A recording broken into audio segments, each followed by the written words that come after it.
Bismillahirrahmanirrahim.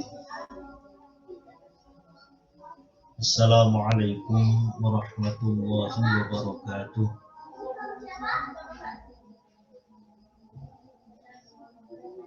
Alhamdulillahi rabbil alamin. Wassalatu wassalamu ala asyrafil anbiya'i wal mursalin Sayyidina wa maulana Muhammadin wa ala alihi wa sahbihi ajma'in. La hawla wa la quwwata illa billahil aliyyil azim. Subhanaka la ilma lana illa ma 'allamtana innaka antal alimul hakim. Amma ba'du. Yang saya hormati rekan-rekan jamaah pondok kita pada pengajian kitab Safinatun Najah malam ini, hari Jumat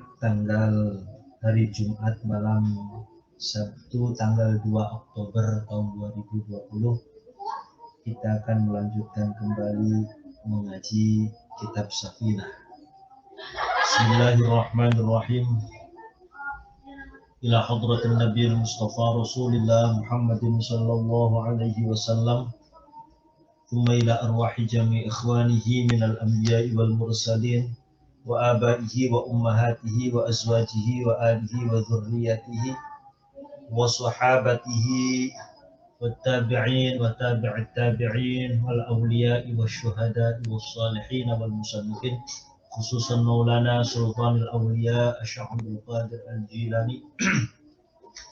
Thumma ila hadrati jami'i awliya'i tis'ah alladhina ballaghu ad-dina fil Jawa, khususan Syekh Syarif Hidayatullah Sunan Gunung Jati Cirebon. Thumma ila hadrati musannifi hadzal kitab al-imam al-allamah Syekh al-alim al-fadil Salim bin Sumir al-Hadrami, Syekh al-imam al-alim al-fadil Abi Abdul Mu'ti Muhammad Nawawi al-Jawi, wa ila hadrati syekhina wa murabbi ruhina ki al-hajj Maimun Zubair, ki al-hajj Junaidi Anas wal Habib bin Muhammad bin Umar bin Yahya, usulihim wa furu'ihim wa hawashihim. Allahumma ighfir lahum warhamhum wa'afihim wa'fu anhum wa 'ali darajatihim fil jannah. Syukurullahi lahumul Fatihah. A'udzu billahi minasyaitonir rajim. Bismillahirrahmanirrahim. Alhamdulillahi rabbil alamin, arrahmanir rahim, maliki yaumiddin. Iyyaka na'budu wa iyyaka nasta'in. Ihdinas shiratal mustaqim, shiratal ladzina an'amta 'alaihim ghairil maghdubi 'alaihim waladdallin. Amin. Bismillahirrahmanirrahim. Qala al-musannifu rahimahullahu ta'ala wa nafa'ana bi'ulumihi fid dharaini amin.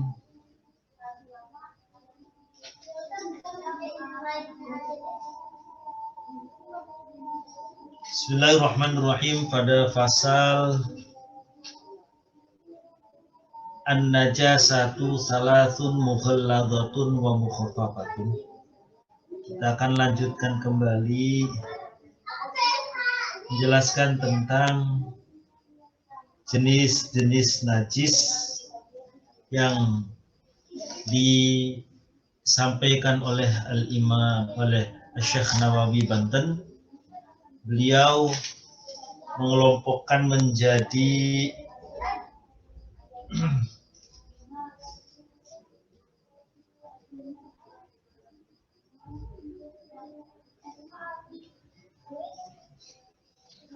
20 kelompok najis.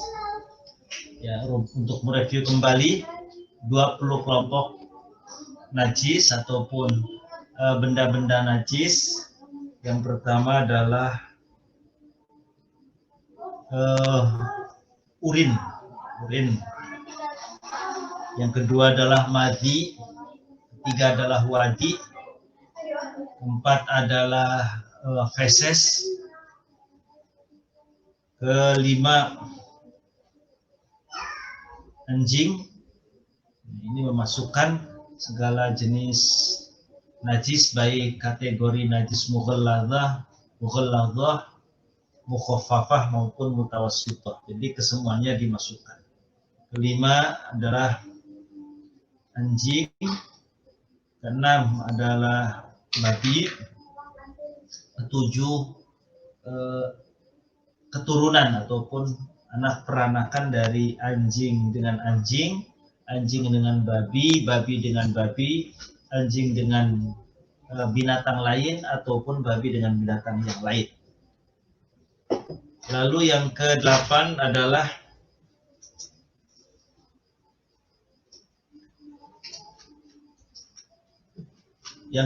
adalah spermanya, ya, sperma dari anjing ataupun babi. Yang ke-9 adalah at-tasi'u ma'u qarhin. At-tasi'u ma'u qarhin. Kelompok ataupun jenis najis yang ke-9 adalah ma'u qarhin. Ma'u qarhin taghayyara ta'muhu aw rihuhu aw launuhu. Jadi cairan dari bisul.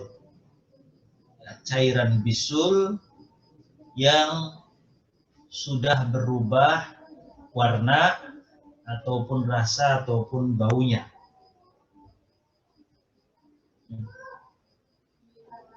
Kemudian al-ashiru sadidun. Sodid itu nanah yang sudah bercampur darah, itu sodid. Ya. Masuk najis ma'un raqiqun yukhalituhu dam. Jadi air cairan yang sudah bercampur darah. Ini nanah yang bercampur, ma'un raqiqun itu nanah yang sudah bercampur darah.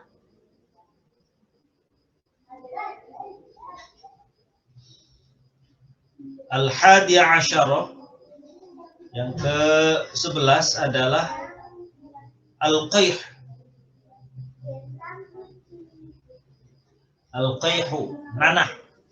Kalau sodid itu nanah yang sudah bercampur darah, ini sudah kemerah-merahan. Kalau al-qayh itu nanahnya saja.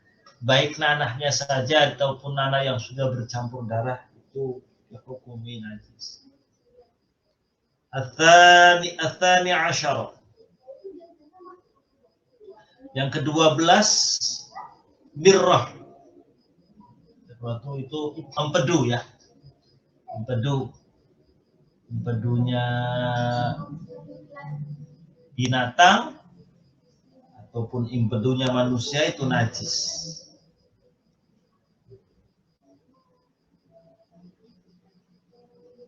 Empedu.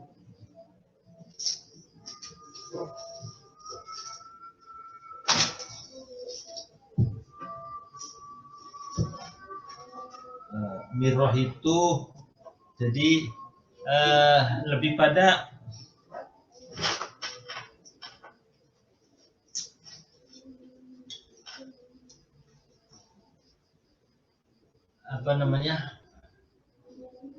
dalamannya, ya. Kalau itu dalamannya empedu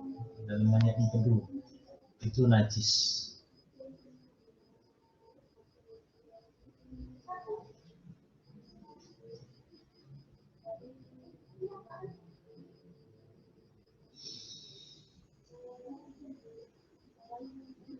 Kemudian ats-tsalitsah asyara, yang ke-13 termasuk kategori najis adalah muskirun ma'i'un min khamrin wa ghairi.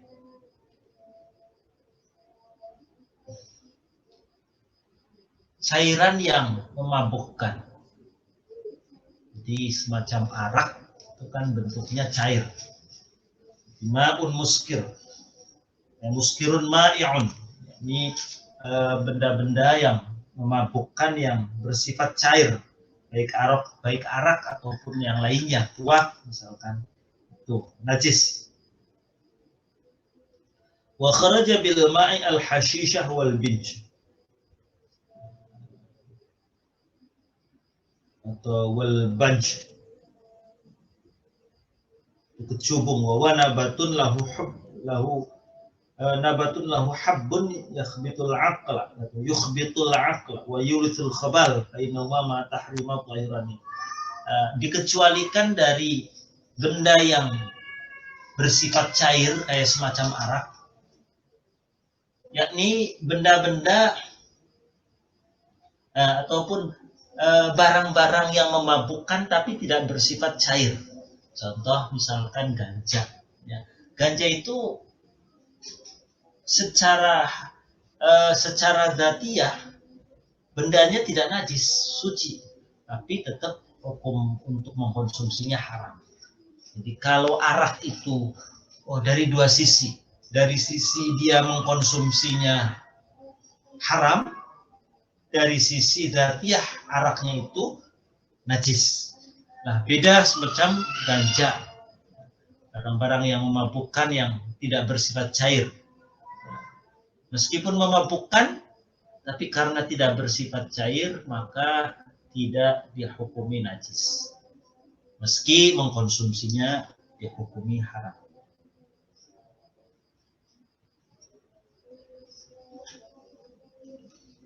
Kemudian selanjutnya ar-rabi'a asyara ma yakhruju min ma'iddatin yaqinan kaqai'in walau bila taghayyur. Yang ke-14 adalah sesuatu yang keluar dari pencernaan, dari dalam perut.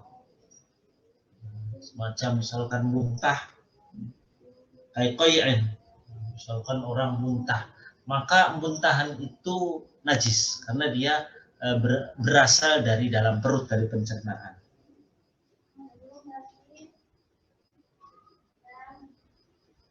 Na'am in kana al-khariju habban mutasalliban bihaitsu law zuri'a lanabata famutanajjisun.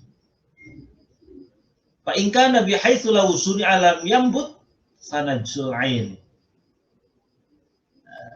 Betul bahwa sesuatu yang berasal dari dalam perut, dari pencernaan itu najis. Najis kayak semacam muntah-muntahan, betul begitu. Tapi kalau yang keluar itu berupa biji, ya, biji yang masih mengeras. Orang misalkan mungkin nelen biji salak misalkan, nelen biji jeruk misalkan. Itu kan habban mutasalliban, biji-bijian yang bersifat keras. Nah, ketika misalkan ada orang muntah, kemudian keluar biji salaknya, keluar biji jeruknya, bihaitsu law zuri'a lanabata, yang andaikan biji tadi ditanam maka akan tumbuh. Maka biji-bijian tadi yang keluar dari dalam perut hukumnya bukan najis tapi mutanajjis.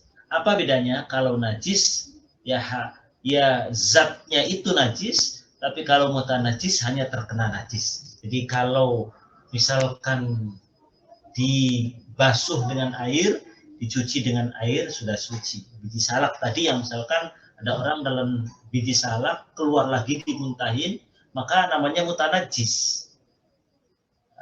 Ketika misalkan dia membutuhkan mau dikantongi, dicuci aja dulu pakai air, maka menjadi suci.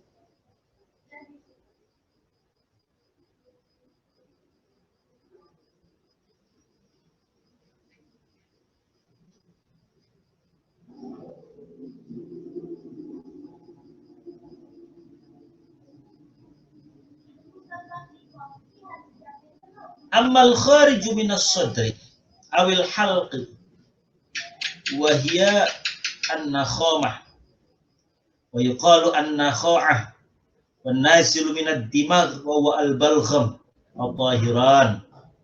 Adapun sesuatu yang keluar dari tenggorokan atau dari dada, wa hiya an-nakhamah, dahak ya dahak dari ya dahak ya an-nukhamah. Dahak itu kan dia keluar dari dalam tapi bukan dari pencernaan. Dia berasal dari tenggorokan adanya atau dari dada misalkan. Dadanya ada dahaknya kemudian keluar atau dari tenggorokan keluar.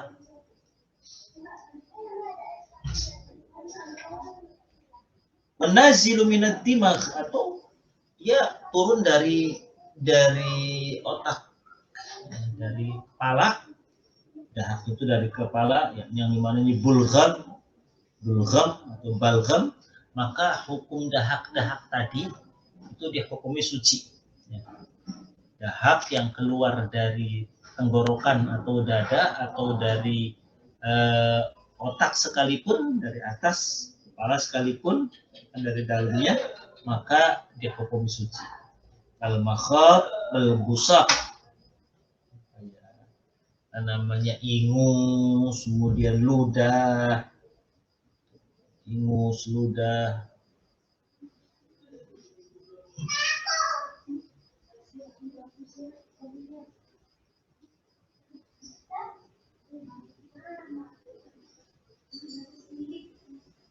itu hukumnya suci. Ingus, ludah, apalagi cairan-cairan itu ya, gudal dan lain sebagainya, itu hukumnya suci. Wasu'ila al-mufti Muhammad Shalih fima in yakhruju min famin na'im hal huwa najsun aw la. Seorang ulama yang bernama al-mufti Muhammad Shalih ditanya tentang air liur yang keluar dari mulutnya orang yang sedang tidur. Kalau bahasa Indonesianya, kalau bahasa Jawanya disebut iler. Itu apakah hukumnya najis atau tidak? Ya, orang tidur dan misalkan karena dia punya permasalahan di mulut, ya, sariawan dan lain sebagainya, lalu tidur dia mengeluarkan air liur. Apakah air liurnya atau iler, ya, apapun namanya itu, apakah dihukumi najis atau tidak? Wa idza kana najsan fa kaifa al-ihtirazu anhu liman ubtila bihi? Fa ajaba biqawli haitsu lam yatahaqqaq annahu min al-ma'iddah fa huwa tahir. Wa in tahaqqaqa annahu minha fa huwa najsun. Wa man ubtila bihi ufiya anhu fi haqqih. Jadi gini. Syekh Mufti Muhammad Shalih ditanya tentang hukum tadi air liur yang keluar dari mulut orang yang sedang tidur. Itu hukumnya najis atau tidak? Beliau menjawab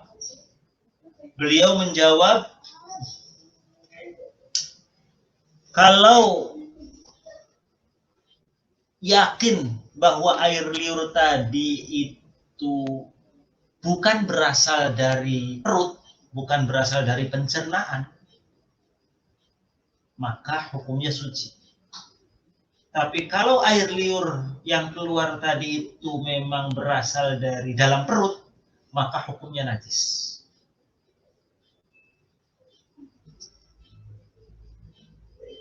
Ada kan misalkan orang yang kalau tidur pasti ngeces, pasti mengeluarkan air liur. Lalu kalau bagi kasus air liur itu memang keluar dari dalam perut. Misalkan ada orang tidurnya nungging.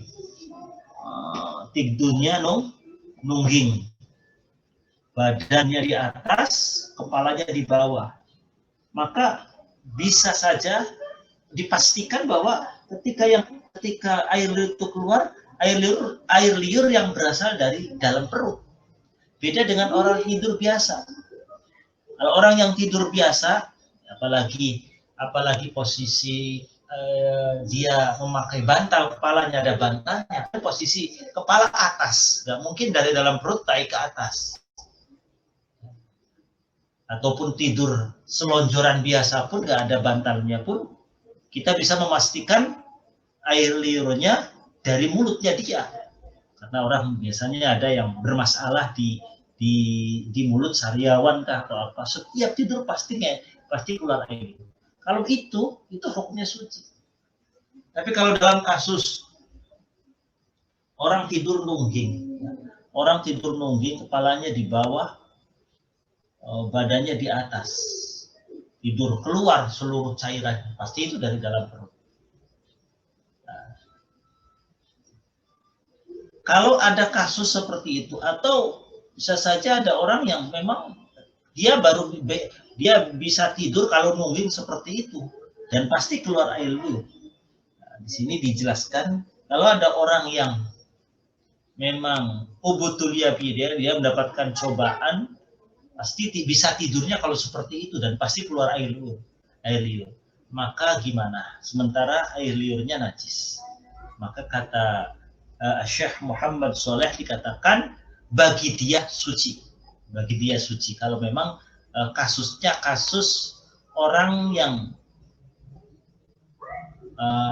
gampangnya orang yang spesial, dia nggak bisa tidur kecuali harus nungging. Dan yang ketika tidur pasti mengeluarkan air liur. Dalam kasus seperti itu bagi dia suci, tapi ketika mengenai orang lain najis.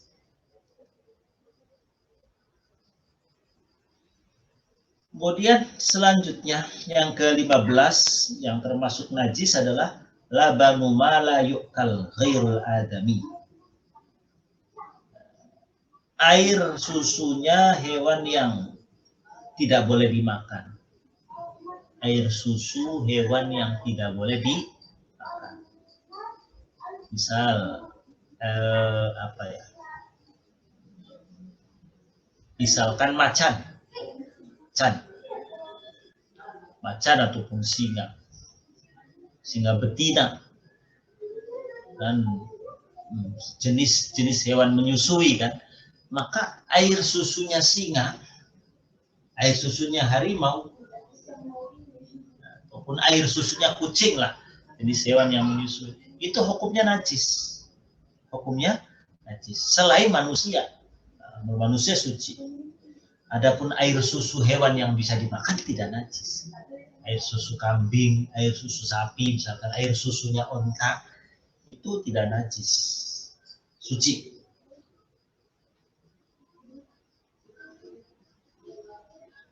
Labanu ma la yu'kal ghairul adami. Kalabanil atan, kayak air susunya keledai, itu hukumnya najis.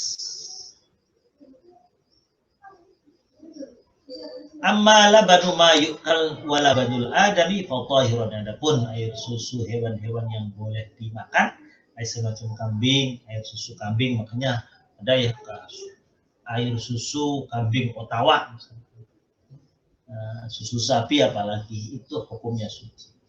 Dan air susunya manusia pasti. Sadisa asyara yang ke-16, maitatu ghairi adamiyyin wasamakin wajarodin. Bangkai artinya ya binatang yang mati tidak karena disembelih.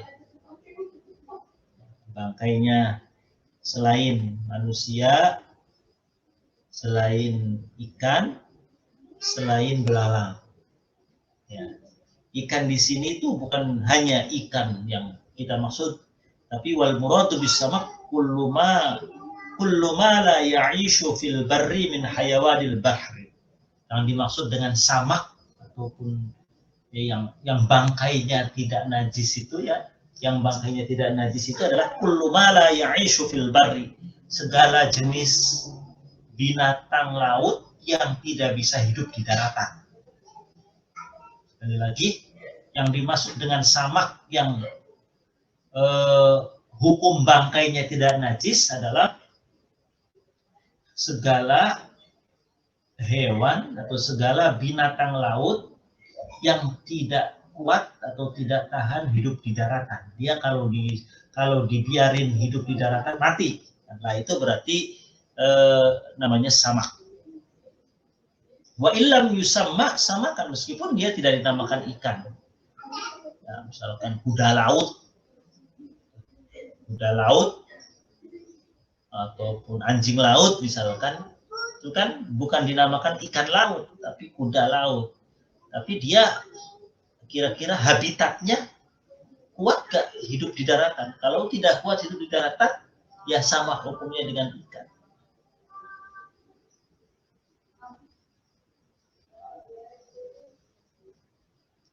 Baik. Kemudian selanjutnya adalah as-sabi'a asyara, yang ke-17 adalah damun, darah itu najis, illa kabidan, kecuali kabid. Ya, kabid itu hati yang kalau kita makan, hatinya kambing, hatinya ayam, kemudian waktu halan limpa, itu juga tidak najis. 17. Yang ke-18 jirrah. Thamina asyara jirratun. Jirrah itu ma yakhrujuhul ba'ir atau ghairuh lil istirari lil istirari al akli thaniyan. Jadi jirrah itu makanan yang dikeluarkan kembali dari perut binatang.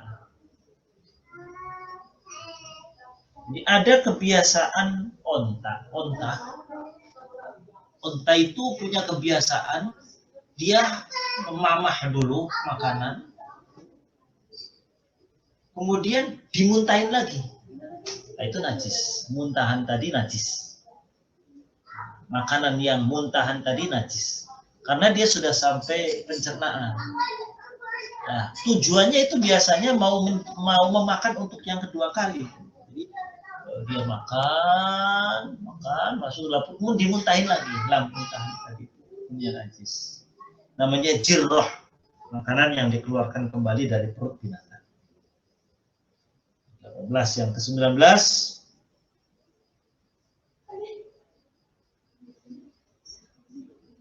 ma'ul mutanaffid, ya, cairan bisul-bisul kecil gitu ya, cairan jerawat.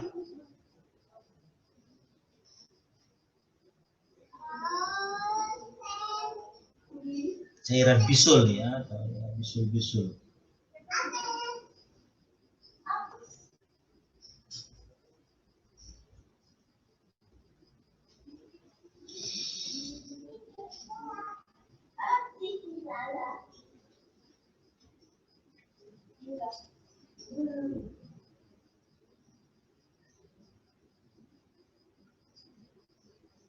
Ma'lam dijelaskan lagi, anna rutubatal farji ala thalathati aqsamin, tahiratun,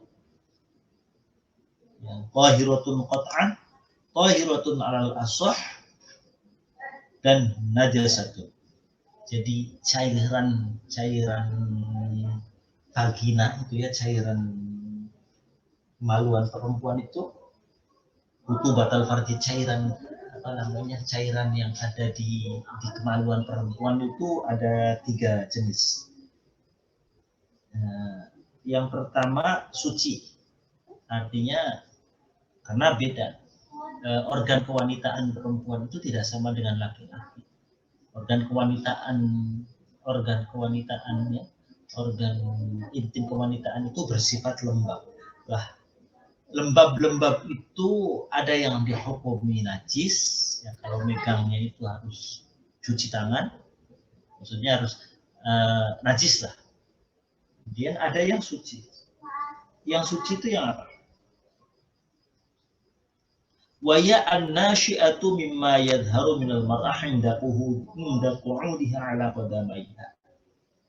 Jadi cairan yang berada pada organ kewanitaan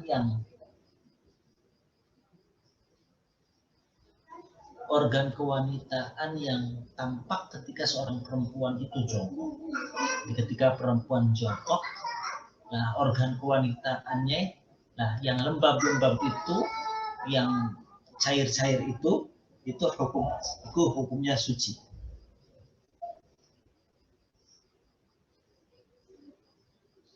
Kemudian wathahiratun al-ashah, yang kedua hukumnya suci menurut kaul yang ashah. Menurut kaul yang paling sahih, hukumnya suci. Wa ya ma yasilu ilaiha hadza harul mujami'. Jadi yang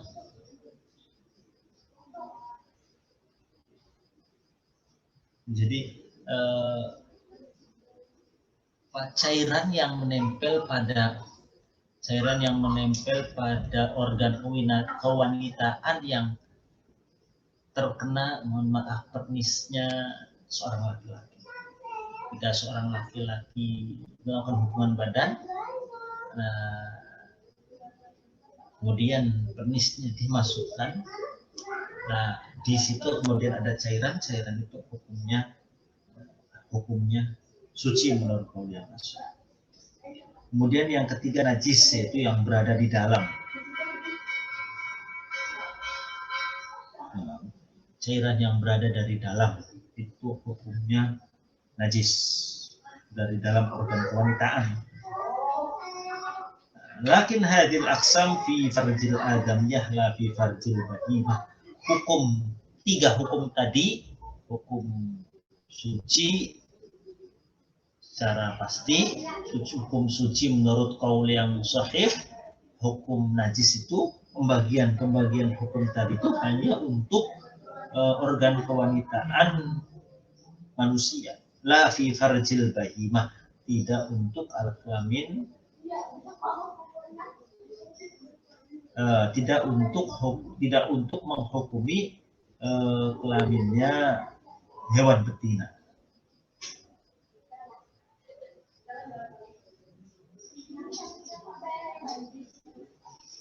Dan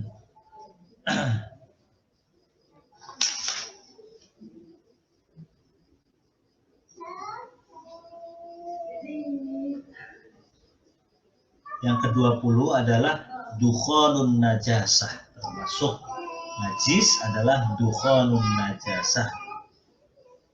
Wa huwa al-munfasil minha biwasitati narin wa kadza bukhar. Jadi dukhan, asapnya najis itu ya najis. Kayak misalkan ada orang membakar kotoran kerbau misalkan, atau kotoran sapi dibakar, ya asapnya itu menempel pada pakaian, maka najis pakaian kita, dan najis. Baik, 20 hal inilah yang oleh Syekh Nawawi Banten dikatakan dikelompokkan ke dalam benda-benda yang najis. Baik, pada jamaah pondok kita sekalian, barangkali itu yang bisa saya sampaikan pada pertemuan kali ini. Mudah-mudahan bermanfaat. Insya Allah nanti kita lanjutkan kembali pada pasal berikutnya, yakni faslun al-mughalladzatu tatuhuru bisab'i ghasalatin. Sekian, wallahu a'lam. Al-Fatihah. A'udzu billahi minasyaitonir rajim. Bismillahirrahmanirrahim. Alhamdulillahirabbil alamin. Arrahmanir rahim. Maliki yaumiddin. Iyyaka na'budu wa iyyaka nasta'in. Ihdinas siratal mustaqim. Siratal ladzina an'amta 'alaihim ghairil maghdubi 'alaihim waladdallin. Amin. Allahumma waffiqna ila aqwamit thoriq. Wassalamualaikum warahmatullahi wabarakatuh.